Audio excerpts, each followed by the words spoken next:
Welcome to the channel, viewers. Dr. JWA, theologist since 1994.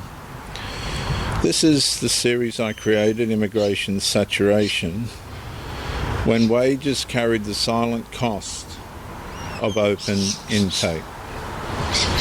In the previous episode, I examined how schools become frontline institutions carrying unresolved integration pressure, cultural complexity, civic fragmentation and assimilation strain, while government avoided confronting the deeper causes publicly. Wages rarely collapse dramatically at first. The pressure usually arrives quietly. Australians work longer hours while feeling financially weaker. Over time becomes survival instead of advancement. Young workers compete harder for positions that once offered stability naturally. Families begin deepening and depending upon dual incomes simply to maintain what one income once carried. And then the public starts sensing something difficult to prove emotionally, but impossible to ignore practically. The economy may still be growing, yet ordinary people increasingly feel less secure inside the growth itself. And that contradiction matters, because immigration saturation is not experienced only through population numbers. It's experienced through labour competition, infrastructure strain, housing scarcity, public service overload, and the gradual weakening of bargaining confidence among workers carrying the economic weight of the national household. This series does not place migrants on trial as persons.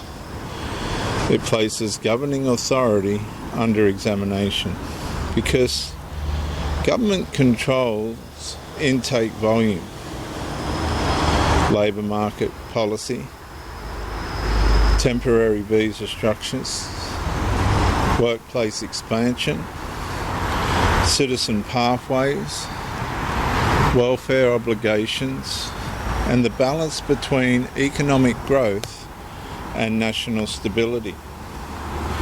And many migrants work extraordinarily hard, contribute economically, obey the law, and pursue better lives honourably. That reality must remain clear. The fracture emerges when government increasingly treats large-scale labour expansion as an economic solution, while avoiding honest discussion about the long-term effect on wage growth, bargaining leverage, infrastructure demand, housing affordability, and public trust. And Australians began sensing the imbalance gradually. Employers benefited from expanding labour availability, while workers increasingly felt replaceable. Population growth strengthened headline economics figures, while households experienced weaker purchasing power underneath the statistics themselves.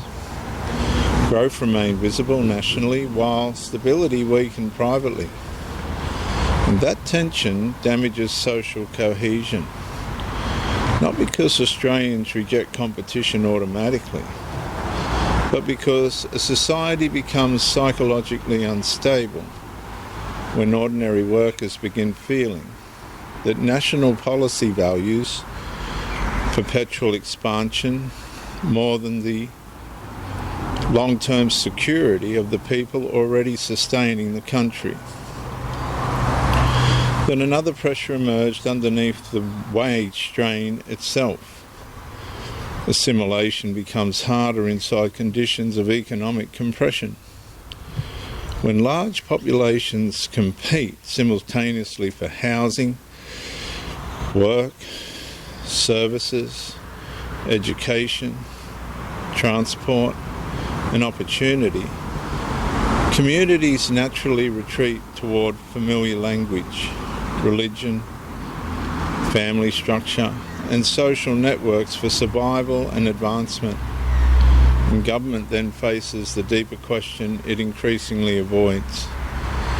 Is immigration policy strengthening one nation, civic culture, or gradually producing economic pressured parallel societies competing inside the same national space? And that question becomes emotionally dangerous because it touches public trust directly.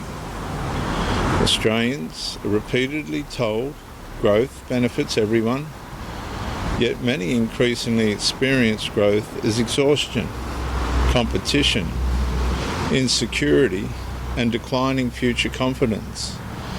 And the result is not only economic pressure, it becomes therapeutic pressure. People begin doubting whether the nation still exists primarily to protect the stability of citizens, or whether citizens themselves have become adjustable variables inside an endless expansion model. So, Australia's constitutional memory carries the older assumption that authority itself stands beneath Almighty God. Law, conscience, stewardship, truth, and responsibility toward the people. And when the restraint weakens, governments begin prioritising aggregate growth metrics, while ordinary workers quietly absorb the social and financial consequences underneath. And the listener does not need hostility. The listener needs disciplined sight. Who benefits from permanent labour expansion? Who protects wage stability?